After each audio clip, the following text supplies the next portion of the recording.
नमस्कार सभी लोगों को। हम इस वीडियो में आपको बीएफएस और डीएफएस यानी ब्रेथ फर्स्ट सर्च और डेप्थ फर्स्ट सर्च जो आपका रहेगा उसके थ्रू हम स्पैनिंग ट्री बनाना सीखेंगे। स्पैनिंग ट्री का मतलब होता है कि वर्टेक्स के ग्राफ के सारे वर्टेक्स कवर होने चाहिए, ऐसा आपको ट्री बनाना रहेगा। ग्राफ का एक सब ग्राफ बनाना रहेगा जिसके जो एक ट्री होगा जिसके अंदर सारे वर्टेक्स कवर होने ज़रूरी हैं। तो बीएफएस आपका सबसे पहले हम बताते हैं। बीएफएस मतलब ब्रेथ फर्स्ट सर्च है ये, और first search breath first search है, और डीएफएस मतलब डेप्थ फर्स्ट सर्च है।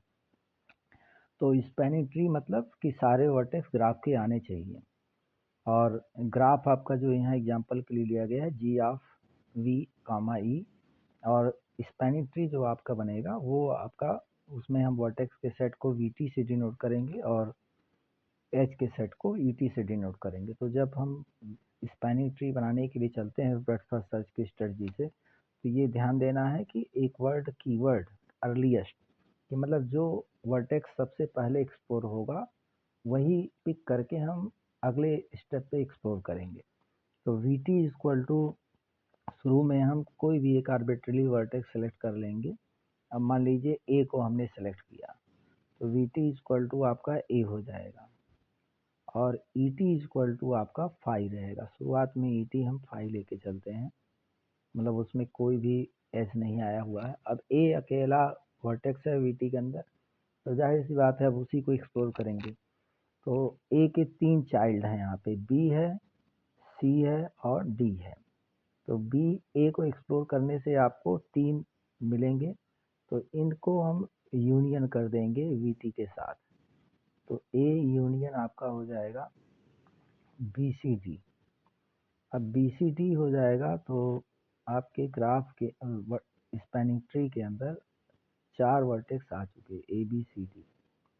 और इसी तरह से हम ई टी को भी एक्सप्लोर करेंगे। ये एक वर्टेक्स एक एज यहाँ पे नहीं बना है, उसका नाम मतलब नहीं लिखा हूँ, E9 लिख देता हूँ। तो ई टी जैसे ही आप ई टी को अपडेट करेंगे तो ई टी इक्वल टू आपका हो जाएगा 5 यूनियन E1 E2 E3, क्योंकि 3 वर्टेक्स जो आपने एक्सप्लोर किया है उससे जो एज है ए से वो E1 E2 E3 है। एक E1 था, एक E3 था और एक E2 था। तो ईटी के अंदर भी आपके E1 E2 E3 आ गए, ये 3 एज यहाँ पे भी आ गए। अब आप इसका स्पैनिंग ट्री बना लीजिए, मतलब स्पैनिंग ट्री जो प्रोग्रेसिंग स्पैनिंग ट्री है वो आपका ए बी सी और डी। यहाँ पे एजेस का नाम भी लिख सकते हैं, E1 E2 और E3। अब इसके बाद देखिए ये फर्स्ट स्टेप आपका हो गया। अब यहाँ से जो आपके वर्टेक्स आए हैं A B C D, A already explore हो चुका। अब बी सी डी का जो टाइमलाइन है आने का वी टी के अंदर वो एक ही है। तो बी सी डी में से किसी को भी आप एक्सप्लोर कर सकते हैं, यहाँ पे कोई इशू नहीं है।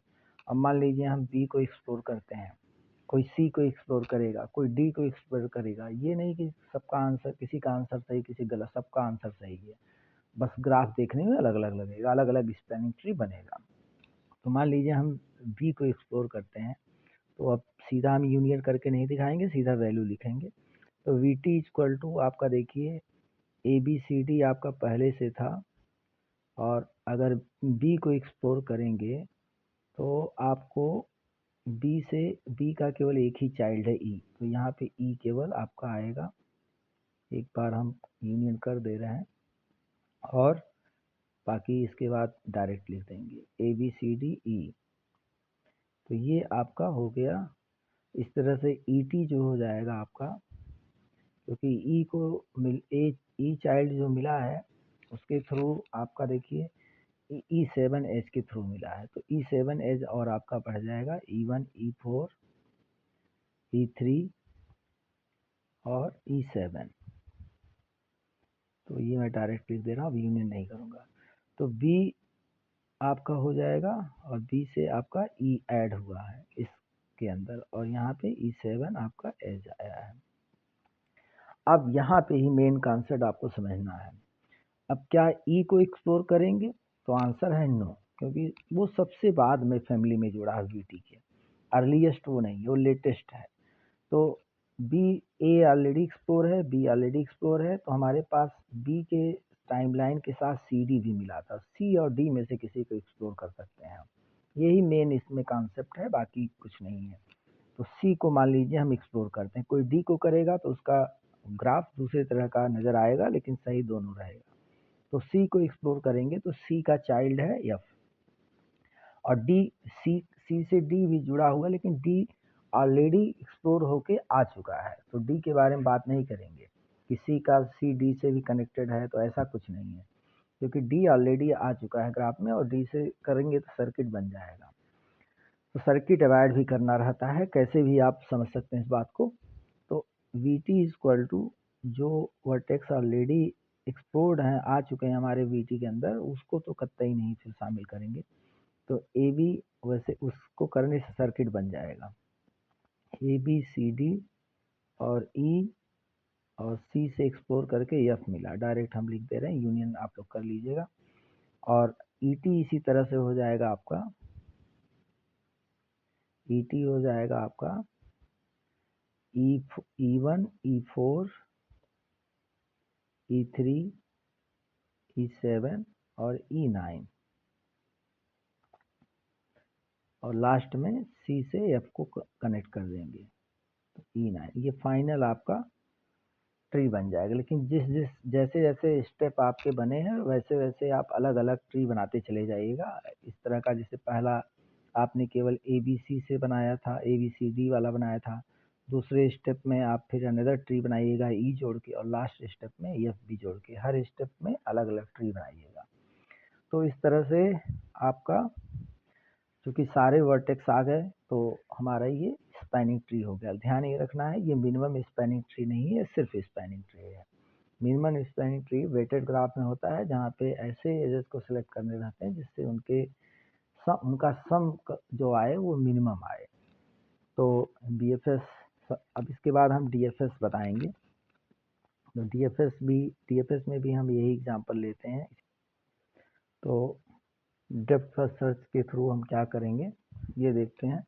तो यहाँ पे भी वही स्ट्रेटजी लेंगे, लेकिन यहाँ पे कीवर्ड ध्यान रखिए, लेटेस्ट, जो सबसे बाद में आया होगा फैमिली के अंदर, वीटी के अंदर, उसको एक्सप्लोर करेंगे। वहाँ सबसे पहले जो आया था उस स्ट्रेटजी को करते थे, यहाँ पे सबसे बाद में, यही दोनों में अंतर है। तो DFS में भी आप VT इक्वल टू, जब आप शुरू करेंगे तो आर्बिट्रेरी एक वर्टेक्स आप सेलेक्ट करेंगे। तो मान लीजिए वो ए ही है हमारा, ए को हमने सेलेक्ट कर दिया, और ET इक्वल टू आपका 5 रहेगा यहाँ पे भी, जो स्पैनिंग ट्री बना रहे हैं उसका। सबसे पहले आपका एक नोड केवल बना ए, और इसके बाद जो है हम आगे बढ़ते हैं। तो VT इक्वल टू ए को जब एक्सप्लोर करेंगे, बस थोड़ा सा यहाँ ध्यान देना है कि आपको ए के चाइल्ड जो है BCD मिलेंगे, लेकिन इसमें से किसी एक को सिलेक्ट करेंगे। मान लीजिए बी को ही सिलेक्ट करते हैं, तो वेटिंग लिस्ट में आपका CD पड़ा रहेगा। यहाँ पे अभी हम VT के साथ यूनियन बी को सिर्फ करेंगे, तो ए बी आपका हो जाएगा अगले स्टेप में। ए यूनियन बी करेंगे तो ए बी आपको मिलेगा। CD को हम वेटिंग लिस्ट में रखेंगे, ये ध्यान रखिए, वेटिंग लिस्ट आप एक क्रिएट कर लीजिएगा। और ए बी आपका हो गया। अब ET में आपका केवल आया E1, ET में केवल आ जाएगा E1 सिर्फ रहेगा, क्योंकि आपने सिर्फ B को ऐड किया है, और AB वाला जो एज है वो E1 है, तो इसके अंदर E1 आ गया केवल। अब आपका ग्राफ जो स्पैनिंग ट्री जो बना वो सिर्फ इतना ही बना। तो अब आप स्ट्रेटजी के अकॉर्डिंग देखेंगे कि सबसे बाद में कौन एक्सप्लोर हुआ। सबसे बाद में बी एक्सप्लोर हुआ है, या बी सबसे बाद में हमारे फैमिली में जुड़ा है, तो बी को एक्सप्लोर करेंगे। तो ये VT इक्वल टू बी का जो चाइल्ड है, बी के चाइल्ड जो हैं वो आपके, देखिए अच्छी बात है, केवल इस एग्जांपल में ई केवल है, तो ज़्यादा टेंशन नहीं लेना पड़ा। मान लीजिए एक से ज़्यादा होते तो उसमें से किसी एक को ऐड करते, सबको नहीं ऐड करते, बाकी सबको फिर वेटिंग लिस्ट में डाल देते। तो अब ई आ गया आपका, और ई आप यहाँ पे भी कनेक्ट कर देंगे और इसका एज का नाम E4 लिख देंगे, और इसी तरह से ET भी अपडेट कर लेंगे। ET इक्वल टू आपका E1 E4 हो गया। तो अब हम जो है सबसे, अब यहाँ पे देखेंगे सबसे बाद में कौन जुड़ा है, ई जुड़ा है, तो ई को एक्सप्लोर करेंगे और सर्किट बनने नहीं देना, यही ध्यान रखना है। VT इक्वल टू AB, और ई का चाइल्ड है कौन, EF, तो ABEF हो जाएगा ये, और ET के अंदर आ जाएगा आपका E1 E4 और E8, क्योंकि वो जो है F को एक्सप्लोर करने पे आपका जो है E8 एज है। अब F के पास जब पहुँचे तो F सबसे बाद में जुड़ा है, तो F को एक्सप्लोर करेंगे। तो F को एक्सप्लोर करेंगे तो ये ध्यान देना है कि C आपको कनेक्ट लग रहा है, ये ऊपर नीचे का कॉन्सेप्ट यहाँ ध्यान नहीं देना है कौन ऊपर है कौन नीचे है। तो C आपका नहीं हो सकता, C ऑलरेडी वेटिंग लिस्ट में पड़ा हुआ है, तो C को कनेक्ट नहीं कर सकते हैं।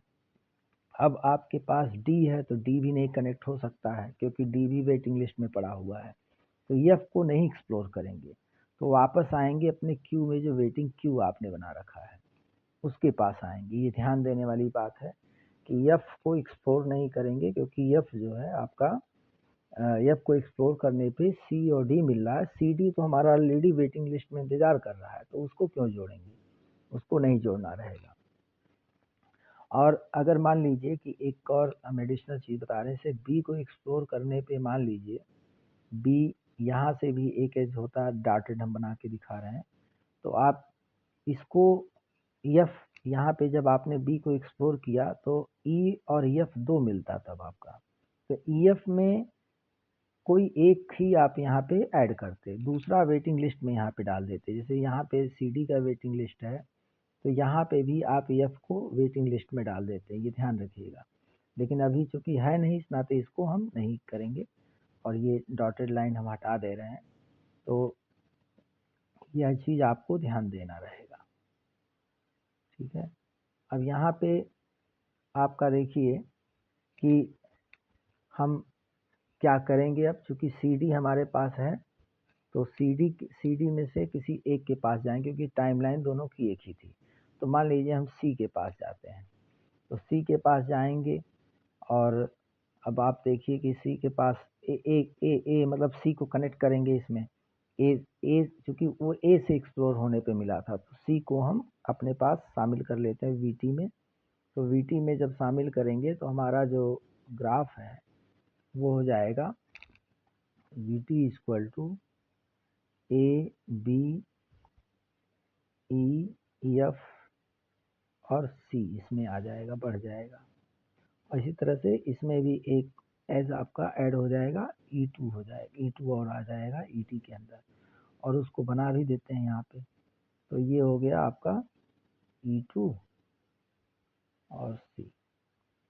इसके बाद फिर अभी देखिए हमारे पास सारे वर्टेक्स अभी आए नहीं हैं, तो सबसे बाद में कौन जुड़ रहा है, C जुड़ रहा है। और क्या C को एक्सप्लोर करने पे कोई गुंजाइश है, तो यस, तो मिलेगा D।